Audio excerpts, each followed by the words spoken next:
Selamat malam semuanya. Om Swastiastu. Assalamualaikum warahmatullahi wabarakatuh. Salam nama budaya dan salam kebajikan untuk kita semua. Oke, perkenalkan nama saya adalah Dr. Made, saya adalah dokter umum. Pada malam hari ini, izinkan saya untuk membahas tentang DBD ya. Jadi memang kasusnya juga cukup banyak di Indonesia dan apalagi pada saat pandemi ini ya, kita tidak boleh juga lupa sama penyakit yang lainnya. Harus kita waspadai. Pada malam hari ini, izinkan saya untuk membahas tentang DBD atau demam berdarah dengue. Oke, saya izin screen sharing terlebih dahulu. Mungkin apabila ada pertanyaan, Bapak-Bapak dan Ibu boleh bertanya di akhir sesi ya. Oke.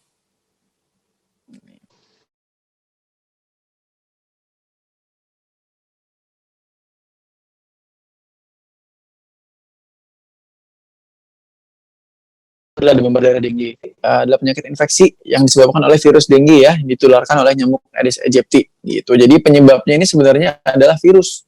Itu bukan si nyamuk. Si nyamuk ini disalahin mulu ya. Jadi sebenarnya penyebabnya itu adalah si virusnya. Virus tersebut diam di dalam tubuhnya nyamuk. Nah, nyamuknya sebenarnya terinfeksi juga. Gitu. Cuman dia membawa virus tersebut dan ketika dia mengambil darah manusia, dia ikut menularkan si virusnya gitu ya. Jadi si nyamuknya juga nggak salah nih sebenarnya.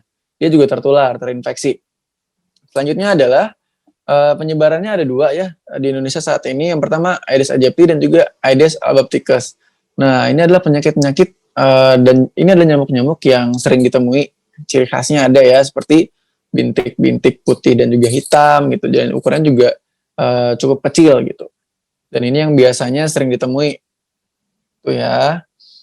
Nah, kita juga harus tahu nih daur hidup nyamuk. Daur hidup nyamuk ini biasanya telurnya 7 sampai 10 hari ya Bapak-bapak dan Ibu-ibu.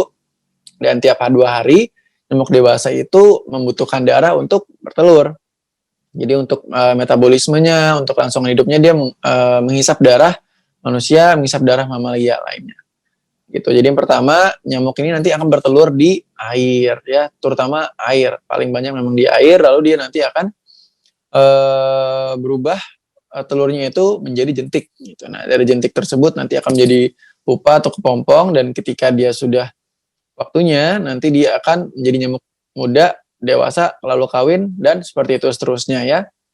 Dan umur nyamuk dewasa ini terutama yang betina bisa sampai 2 sampai 3 bulan gitu. Jadi harus diwaspadai ya, umurnya juga lumayan panjang nih. Ini adalah tempat berkembang biaknya dari nyamuk. Pertama ada seperti dapat dilihat ya di sebelah kiri atas itu bak mandi, lalu ada juga kolam, drum. Nah, ini adalah tempat-tempat yang dapat menjadi sarang nyamuk gitu. Yang penting ada airnya kalau misalkan nyamuk ini hidup. Itu mau airnya bersih, mau airnya kotor, nyamuk bisa tetap hidup. Gitu ya. Cuman untuk DBD biasanya dia lebih suka air-air yang bersih gitu. Dan ini infeksinya biasanya 4 sampai 7 hari pasien akan mengalami fase viremia atau pasien tersebut mengalami peningkatan virus di dalam darahnya. Virusnya virus dengue ya. Jadi memang biasanya menginfeksi pada anak-anak gitu dan 4 sampai 7 hari mulai ada gejala. Gitu. Nah, nanti kita akan bahas tentang perjalanan penyakit dari nyamuknya. Nah, ini adalah faktor resiko juga nih, keadaan lingkungan yang pertama ya. Yang pertama adalah tempat penampungan air. Jadi memang tempat penampungan air semakin banyak tempat penampungan air yang ada dan jarang dibersihkan, hal itu dapat menyebabkan perkembangan dari nyamuknya juga semakin banyak gitu. Telurnya makin banyak, jentiknya makin banyak, kasus DBD juga semakin tinggi. Selanjutnya adalah ketinggian tempat suatu daerah. Gitu semakin tinggi tempatnya, udaranya semakin dingin ya. Biasanya juga semakin gelap, itu juga akan menjadi tempat perkembangan dari nyamuk yang meningkat gitu nantinya. Karena memang nyamuk ini suka tempat yang dingin, cahayanya kurang, dan juga lembab gitu ya.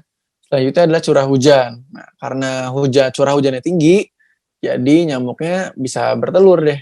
Gitu. Karena memang di air itu adalah tempat dari perkembangan biakan dari nyamuknya. Selanjutnya adalah kebersihan lingkungan nih. Jadi kalau misalkan banyak di lingkungan bapak-bapak dan ibu-ibu itu sampah-sampah, sama plastik, tempat-tempat sampah yang dapat menyebabkan tertampungnya air, nah, itu yang dapat menyebabkan kasus DBD juga meningkat. Gitu. Selanjutnya adalah dari riwayat alamiah penyakit DBD-nya. Ya, jadi yang pertama adalah fase susceptible. Nah, jadi nyamuk Aedes aegypti itu tidak infektif. Tidak infektif itu artinya tidak bisa menginfeksi gitu.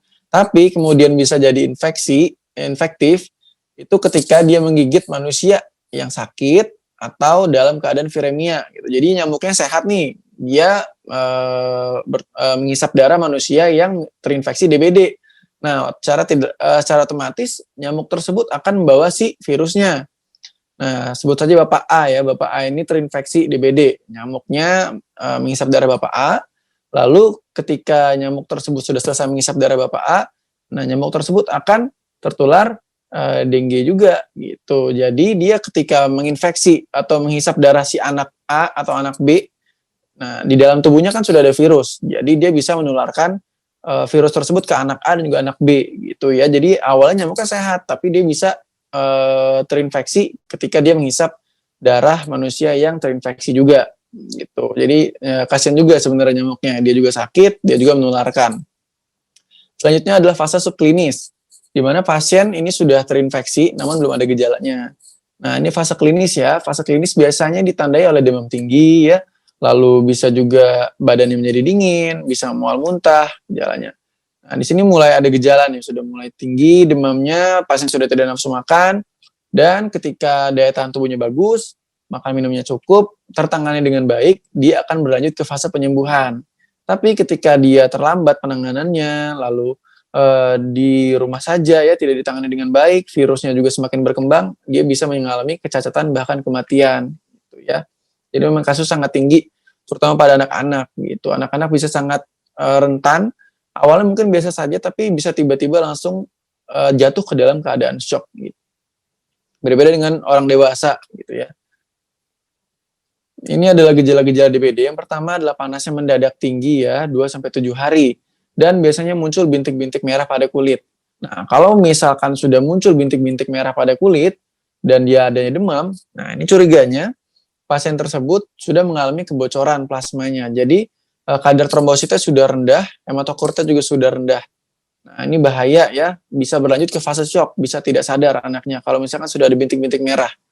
Selanjutnya adalah bisa juga terjadi mimisan dan juga nyeri ulu hati. Ini pada anak-anak adalah suatu tanda kegawat daruratan. Jadi harus segera dibawa ke dokter apabila sudah ada mimisan dan juga riwayat demam. Dan bila sudah parah, pasien bisa gelisah, nafasnya cepat, tangan dan kakinya dingin dan mudah berkeringat. Ini adalah fase shock di mana pasien bisa mengalami fase meninggal setelahnya apabila tidak ditangani dengan baik. Selanjutnya adalah pasien bisa mengalami mual muntah dan juga dehidrasi. Itu karena memang panasnya tinggi ya, cairan juga mudah terevaporasi, pengeluaran cairannya ketika suhu tubuh kita tinggi semakin cepat. Tambah lagi apalagi anak-anak ya, nafsu makan juga sudah menurun, makan minum juga tidak mau. Nah, itu akan memperberat keadaan dehidrasinya.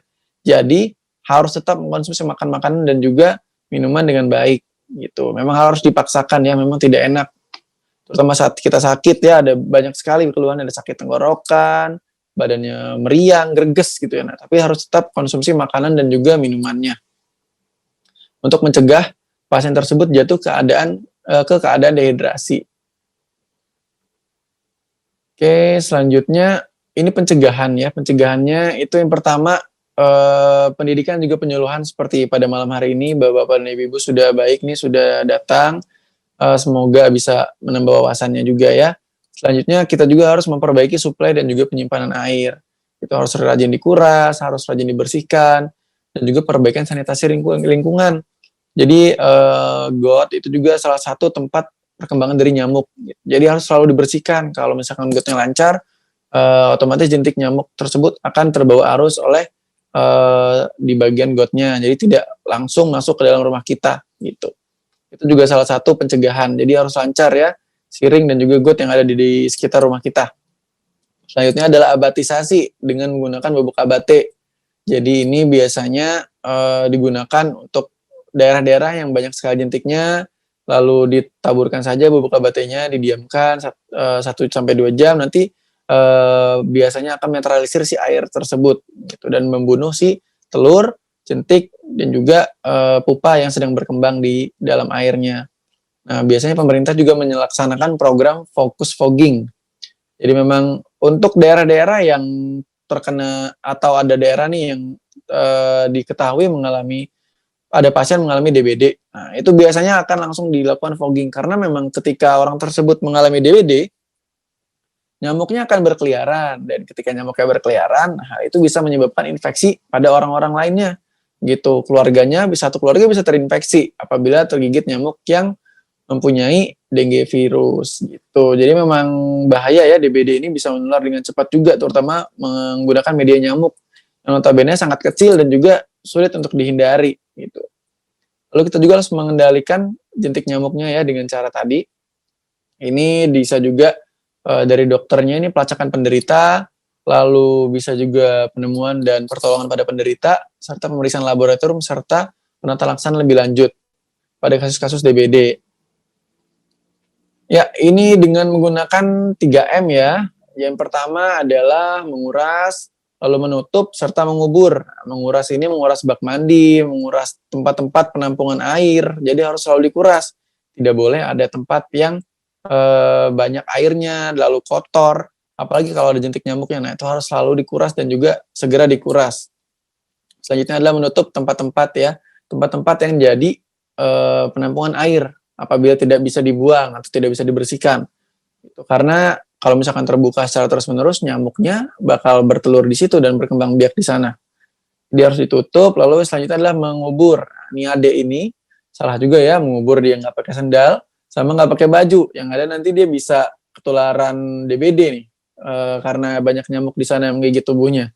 Jadi memang harus menggunakan baju dan juga alas kaki ya. Jadi mengubur alat-alat atau barang-barang yang dapat menyebabkan penampungan pada penampungan air gitu, kayak botol-botol bekas, ban ya, itu harus segera dikubur atau dibuang.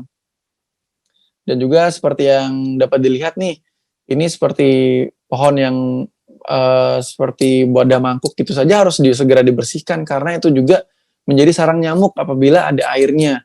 Bambu ya itu juga bisa menjadi sarang nyamuk. Dan juga harus dengan 3M+, jadi menggunakan bubuk abate, menggunakan semprotan nyamuk atau kelambu, dan juga menggunakan lotion anti nyamuk juga bisa. Nah, selanjutnya untuk orang-orang di rumah nih, terutama bapak-bapak dan ibu-ibu ya, jangan suka menggantung pakaian karena dapat menjadi sarang nyamuk gitu. Nyamuk sangat suka dengan bau keringat manusia.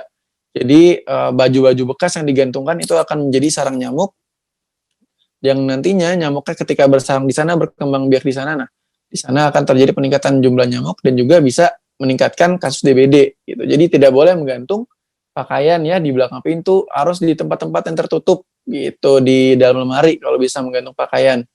Selanjutnya tempat-tempat juga harus terkena sinar matahari cukup dan juga menggunakan kasa atau kawat nyamuk ya agar nyamuk tidak bisa masuk ke dalam rumah gitu.